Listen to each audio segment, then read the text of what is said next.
Hey, what's up, guys? So today's interview question is why bugs get rejected.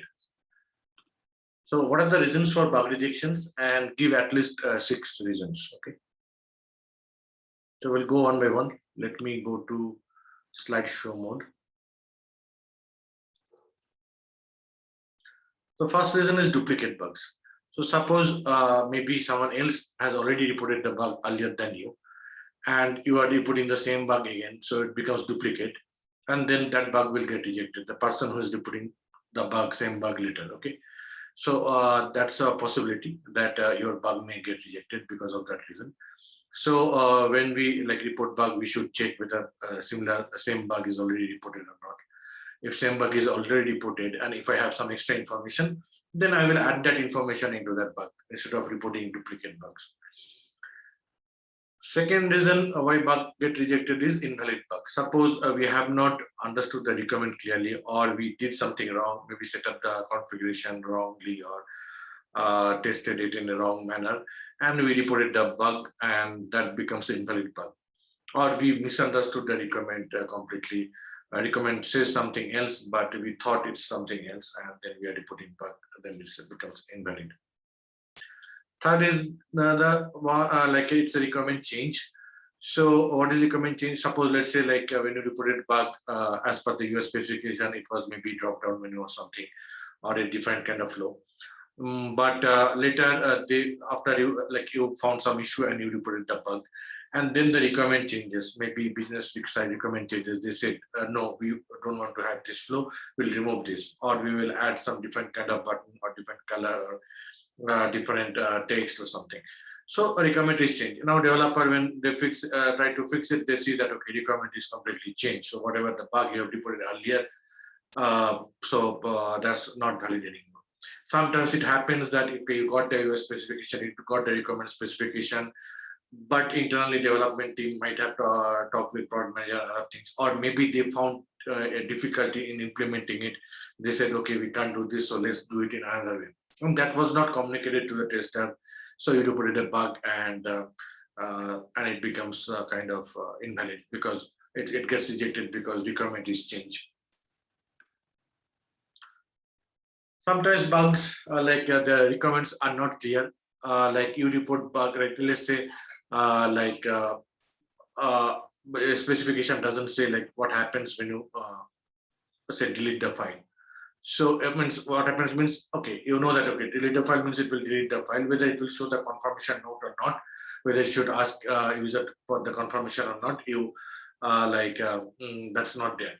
But you found in another application that okay, before maybe like you're deleting file, you should ask for that confirmation note. Okay, but you have assumed that okay, we should ask for confirmation. But for the chat, you said maybe for chat application, if you want to delete the chat, it should not ask for maybe confirmation. Maybe some application is asking for confirmation. So you said that okay, when you're deleting this chat, we should ask for confirmation. Do you really want to delete it or not? So because as per, since requirement is not clearly defined, you assumed as per your understanding or whatever apps you have seen. But development team says, okay, no, we have seen other apps, they don't ask whether the chat should be deleted or not. That kind of confirmation is not at all required. So it's not there in the US spec or in the design spec, we are not going to implement it. Okay. So since the requirement is not that clear, so this bug becomes invalid or rejected. Then some bugs get rejected because descriptions are not clear. Bug. So you reported a bug, maybe tested reported bug and bugs. It's an online description. There's no attachment, nothing, and obviously developer can't reproduce the bug because the bug it doesn't say anything. It says okay, this is the issue, one line and description. So sometimes the developer may just reject that bug. Ideally, they should assign it back to the tester saying that we need more information, attach more data or something like that. But sometimes they just get irritated, they just reject it. So that could be another reason for rejection. Another reason for rejection is test data issue. So you reported some bug, you provided some test data, and maybe that became invalid, or that is not accessible, or that got deleted, right?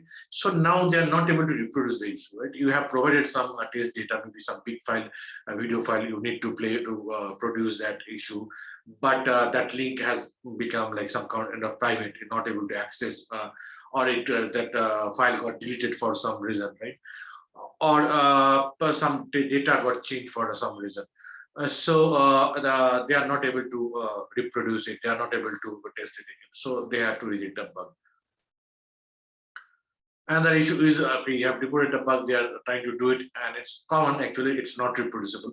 So sometimes when tester reports the bug, they mention that how many times it's reproducible. They tried 10 times, okay, 3 times it's reproducible. So they put it 3 by 10. So that bugs doesn't get rejected straight away. Otherwise, developer will say, okay, I'm not able to reproduce the bug, but let's reject it. But sometimes it happens that bug is not easily reproducible, or we don't know the exact steps to reproduce. We saw the bug, but we are seeing that it's happening once in a while. So in that case, we'll try to keep that open. We'll say that it's reproducible 1 by 10, 3 by 10. Or if it is a 1 by 20, then we think and based on the priority, criticality, we may decide, okay, let's close it. It's not that impactful bug. But if we see it's happening frequently, then we might need to keep it open, even if the developer says that it's not reproducible. But bug can get rejected because of that reason also, because it's not reproducible. Or for some reason it become not reproducible. They fix some, like this bug was there maybe, but they fix some other issue. Now when they try to, and because of that, this issue also got fixed. And when they try to reproduce, and it's not reproducible because other issue got fixed, they close the other bug, and because of that, this issue has become not reproducible. This also got fixed. So this will be also like, it will be like kind of not reproducible. Another reason is we don't support. Like you reported a bug, some screen resolution or something, or some Android version, they said, okay, we don't support, or we don't support this browser, maybe it's happening on the Brave browser. They say, no, we don't support, we support only maybe Internet Explorer, Microsoft Edge, Chrome, Firefox. So that could be another reason that we are not going to support this one, okay?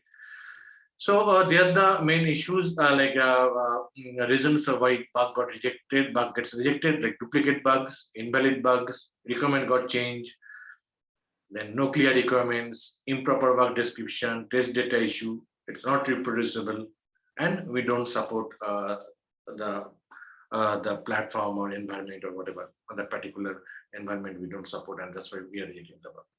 So if you like this video, please like it and subscribe it.